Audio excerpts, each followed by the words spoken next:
The Committee on Military, Veterans, and Homeland Security will come to order. Mr. Clerk, will you please call the roll to establish a quorum?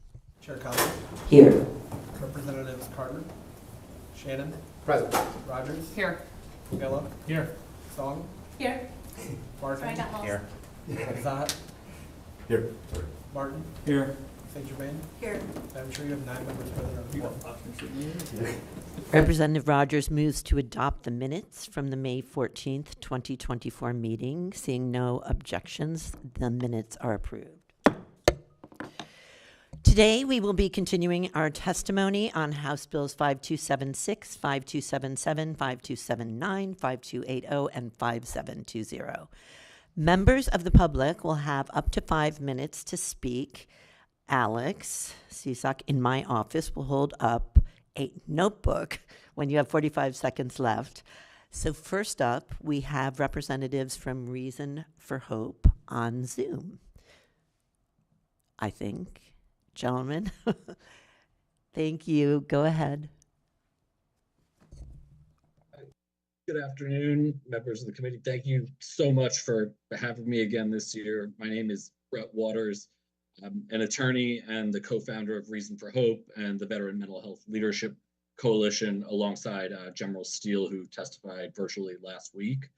A multi-generation survivor of suicide loss, having lost my grandfather, who was a veteran when I was young, and my mom in 2018.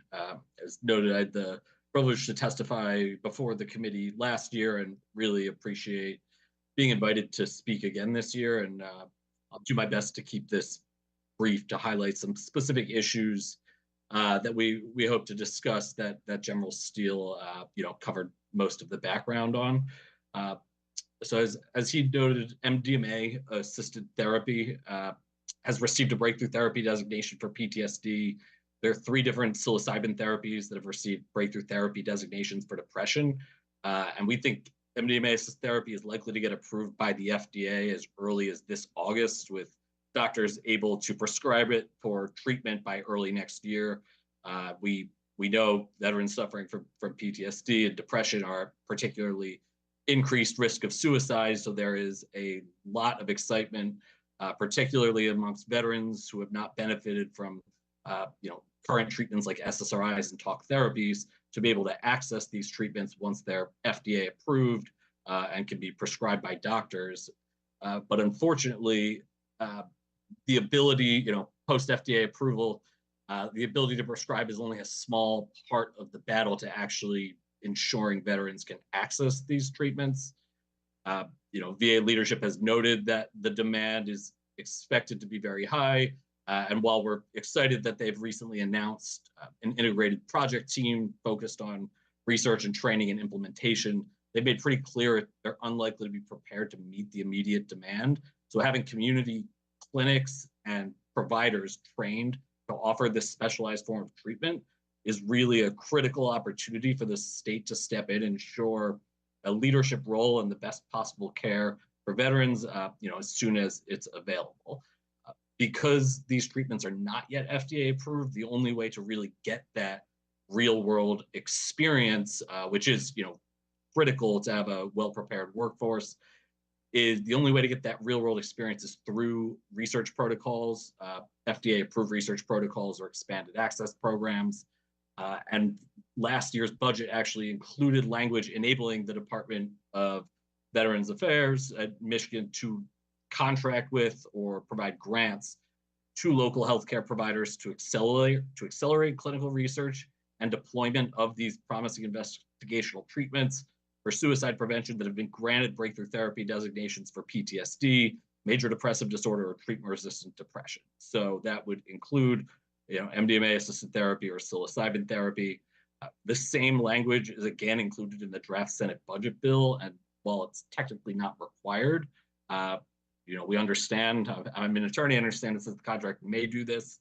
Our coalition's advocacy to unlock $1.2 million or revive it for was really meant for the purpose of this contracting to prepare the state to offer these treatments. And we know that the University of Michigan is already pretty well prepared to put this funding to use. should the department move forward, which we really encourage that it do so. The University of Michigan already has a study for fibromyalgia. It's a Schedule I research site using psilocybin for veterans with chronic pain and depression with psilocybin, and they would be willing to expand to a broader assessment of suicidality, trauma history, would really not only expand the scientific literature for veterans with chronic pain, depression, suicidality, but serve again as a significant training platform for providers. So we think that this is, a good opportunity to utilize that funding that exists, and hopefully there will be more coming for these purposes, because as noted, that language is again in there. As to this year's bill package, which General Steele, expressed our support for, largely speaking, I did want to highlight one particular issue with HB 5280, Section 321, which enacts a transition bridge program discussing providing veteran resources, including as the traditional mental health treatment, alternative treatment options offered by federally licensed research centers, and additional alternative forms of treatment. And the only thing I really wanted to highlight is we feel the alternative treatment language can be kind of stigmatizing sometimes and make things maybe sound somewhat illegitimate, particularly in the case of treatments that have gotten breakthrough therapy designations that are likely to be approved. But otherwise, I think it's great to ensure that veterans are aware how they can access these treatments, including in research.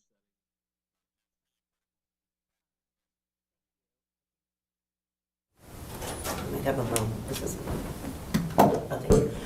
thank you. I'm sorry to cut you off, but we have other people who are testifying today. And we would like to remind everyone to keep your testimony to the bills at hand. Appreciate very much the research you are all doing, though, and you're coming to share your thoughts today. Do we have any questions from members? Okay, thank you for your testimony. Next, we have Tim Puxon from the American Legion, who will be speaking to the package. Come on up, Tim.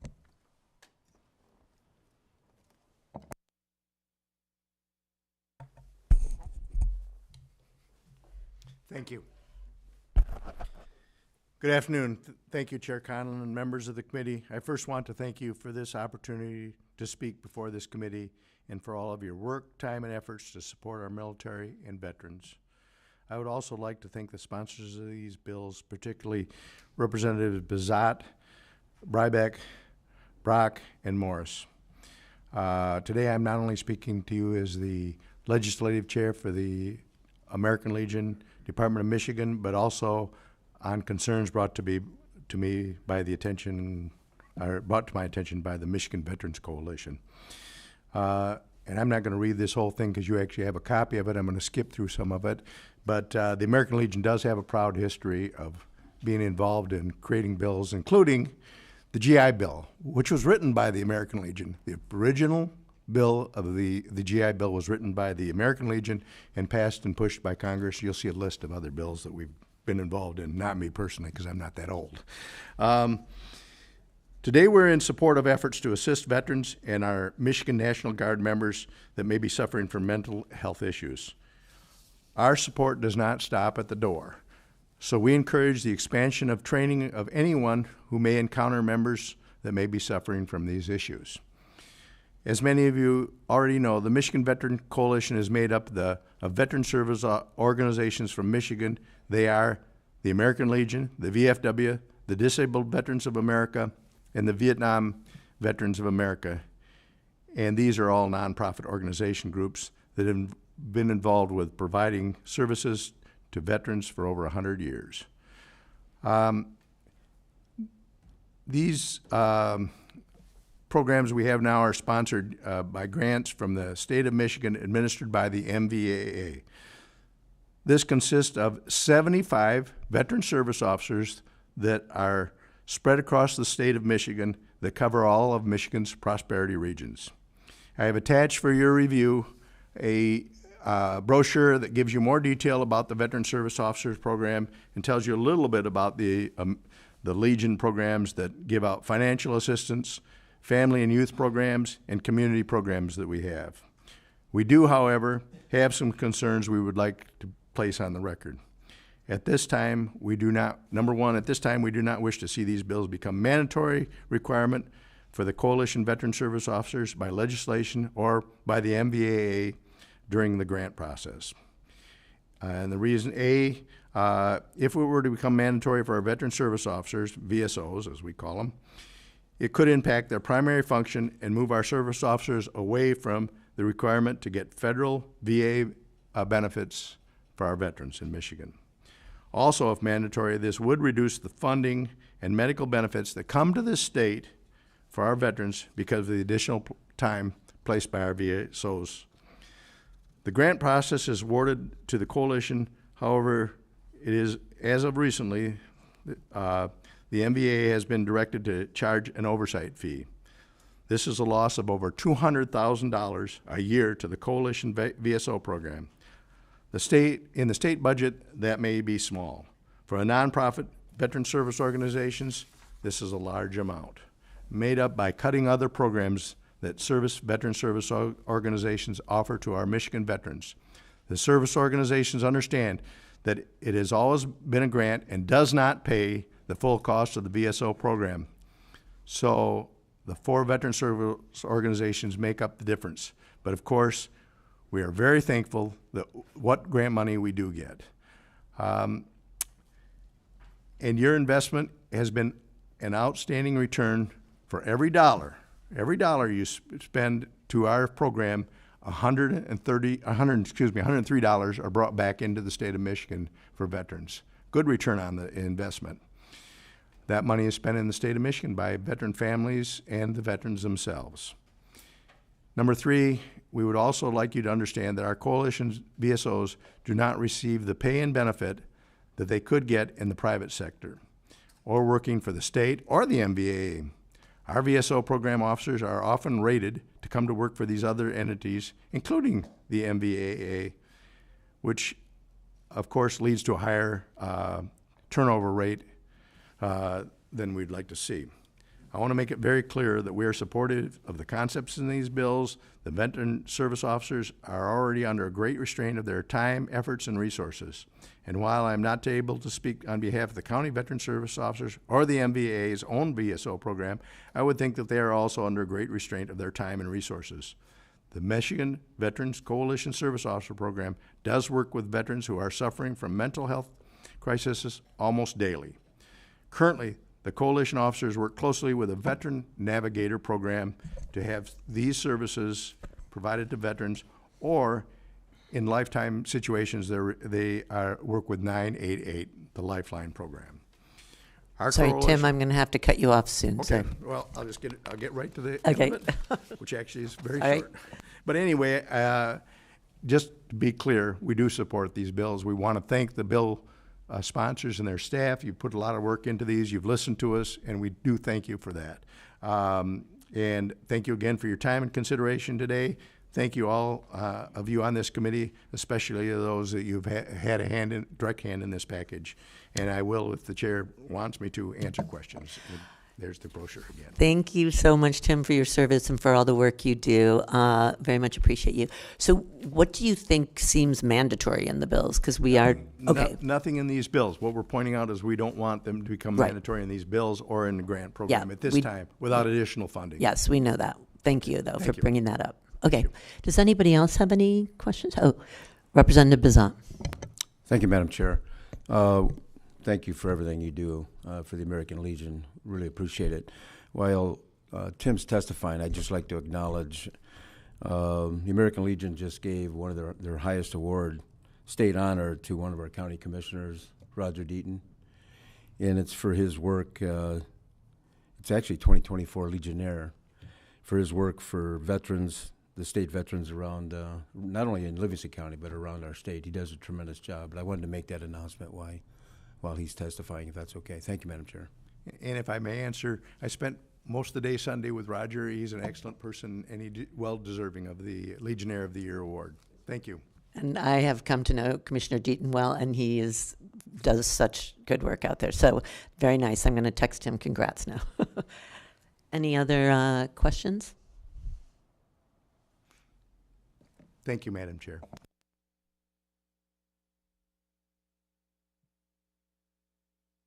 Next up, we have TJ Pierce with the National Guard Association of Michigan. TJ, the floor is yours.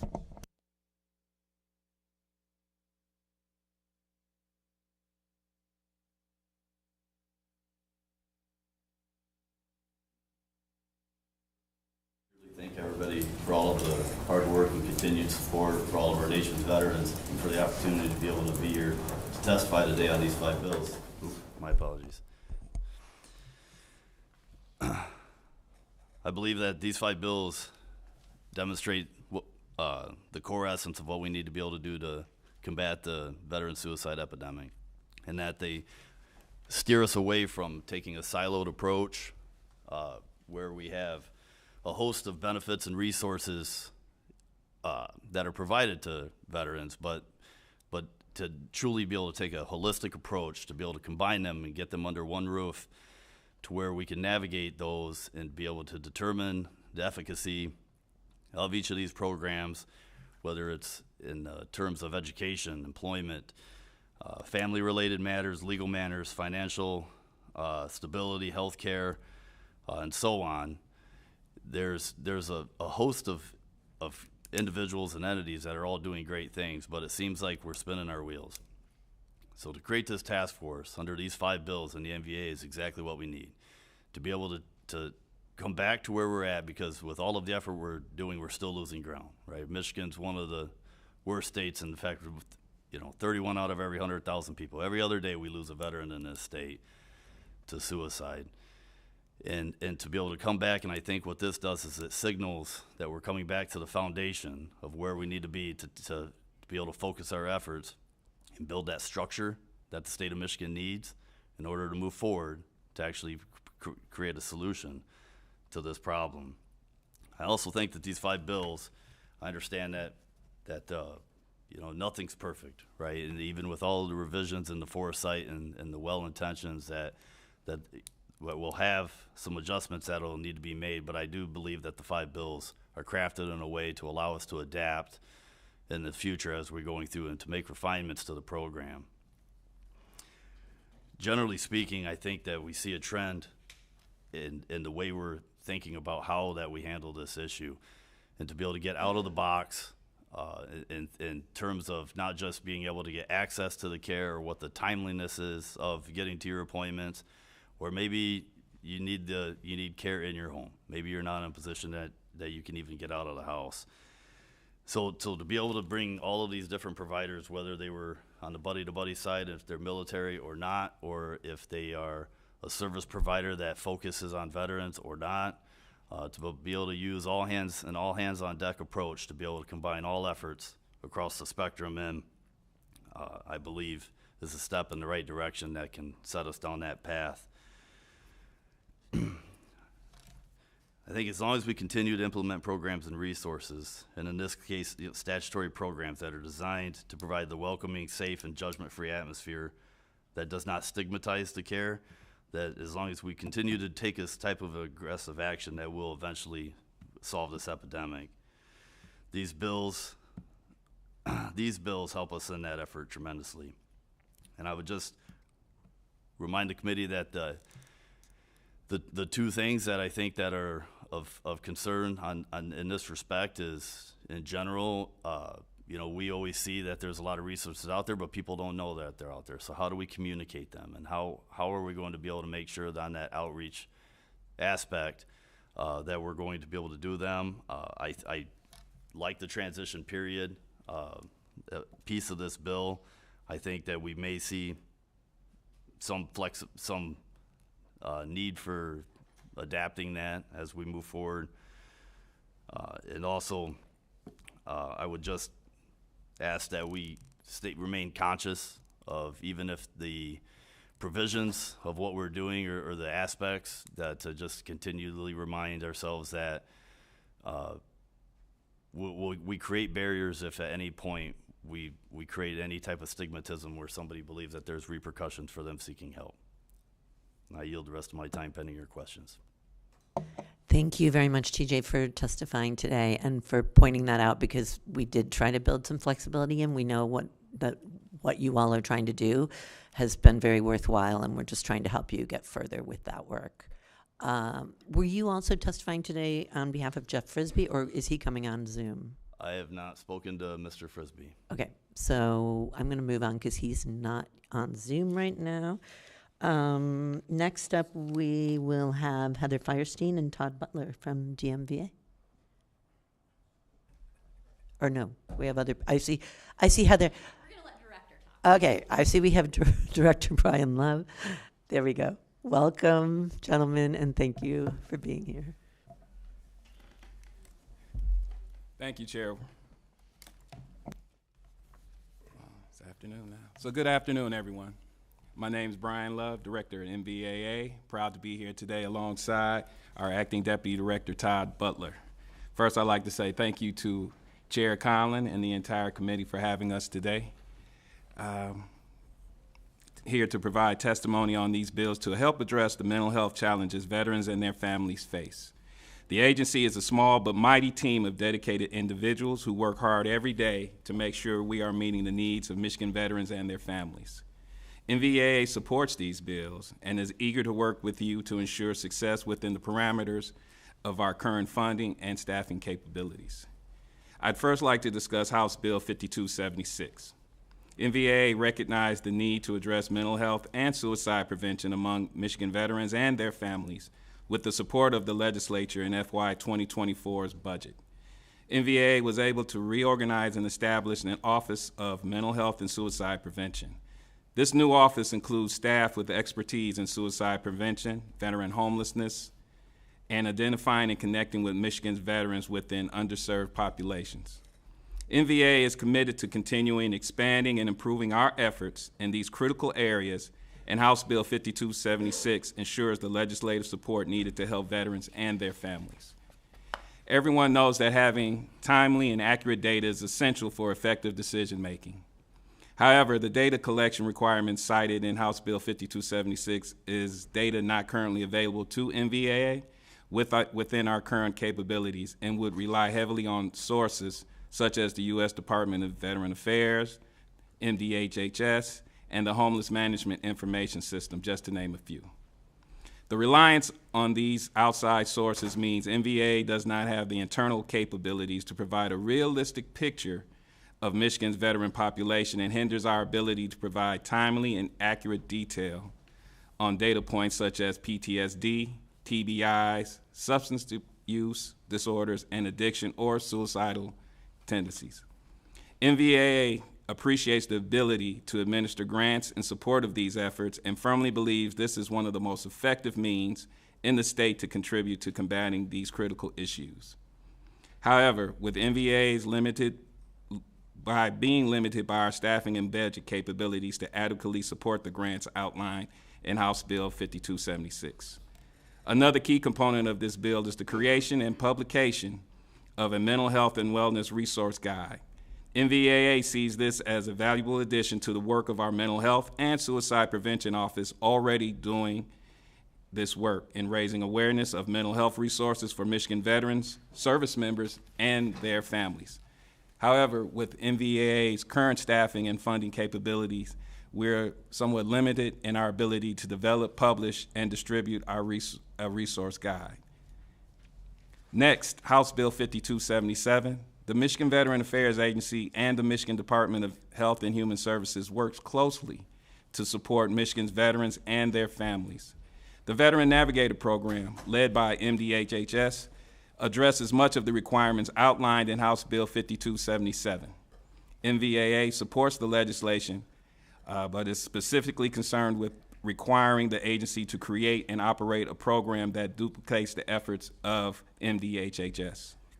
In addition, MVAA continues to encourage the MDHHS to partner with us on implementing the Unite Michigan platform to house all available resources for veterans, making a one-stop shop database for veterans and those professionals and organizations supporting veterans and their families.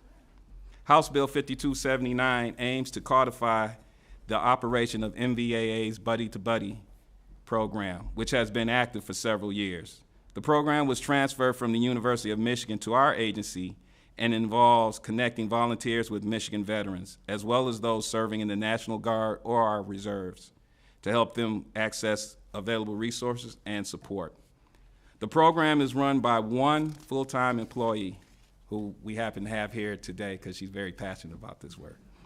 But this is not their only responsibility as well, and I can attest to this because this staffer is also working on other projects that we've assigned her.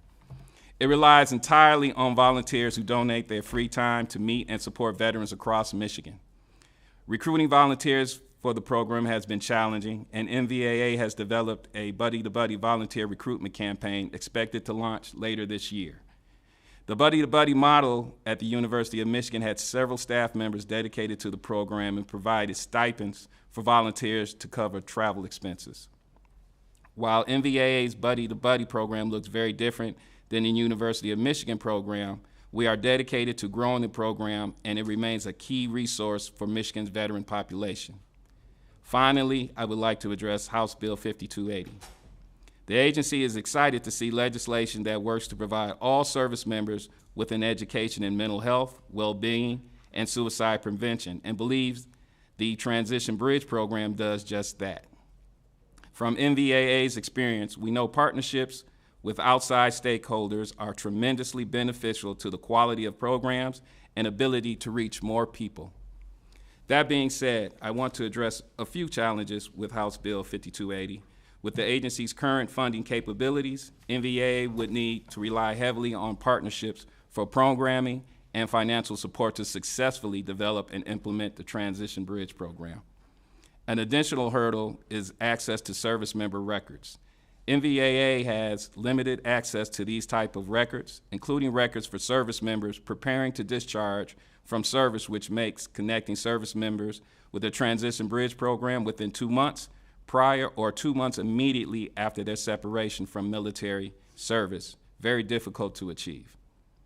House Bill 5280 and language written into House Bill 5276 requires the manager of MVAA's Office of Mental Health and Suicide Prevention to oversee this program. The lack of access to service member records poses a significant challenge for MVA to successfully implement the Transition Bridge program within the parameters of this legislation. I want to restate, the Michigan Veteran Affairs Agency supports these bills and is eager to work with the legislature to ensure we are all able to achieve the goals outlined. I want to thank you for your time today and look forward to answering your questions and partnering with you to ensure Michigan service members and veterans are connected to the mental health services they deserve and that you all are advocating for. Thank you. Thank you, Director Love, for that. And very much appreciate that there's a heavy lift among a lot of these bills that we would hope we can help with as we move forward. And we do realize additional appropriation will probably be needed, and those are ongoing discussions as we kind of see where you need that extra help too. So if I can open it up for questions. Okay, that's simple. Thank you for your time today. All right. Thank you. Next up, I've got Representative Brook, who we heard from last week, but who's come back, which we appreciate, to testify again.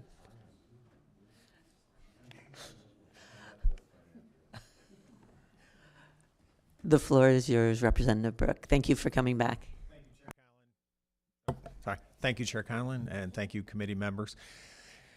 Thank you, Director Love. I really appreciate his input. I will say, just on a personal note, he came down to my area to meet with me a couple months ago, and we had a good 2.5-hour coffee that was supposed to take probably a half hour. And we had a really good conversations, a lot of good conversations, and truly feel that his heart is in the right place with the MVAA, and truly feel that he will do his due diligence if these bills are passed to create that model that I hope is taken up around the country as well. I had the pleasure just this last week of being with one of those nonprofits that hopefully the department will be working with, is Little Blessings Veteran Outreach. And we have it's Horse Equine Therapy for Veterans. It's a nonprofit that is fully funded by local businesses, individuals, legions, and others. And it costs about $4,500 to put a veteran through that year-long program. And we have had 18 veterans come through this program over the past 5 years. It's a slow but heavy lift. And I had the privilege, I sit on that board, but I had the privilege of presenting a tribute to the graduate last week from that program, Melissa Sargent.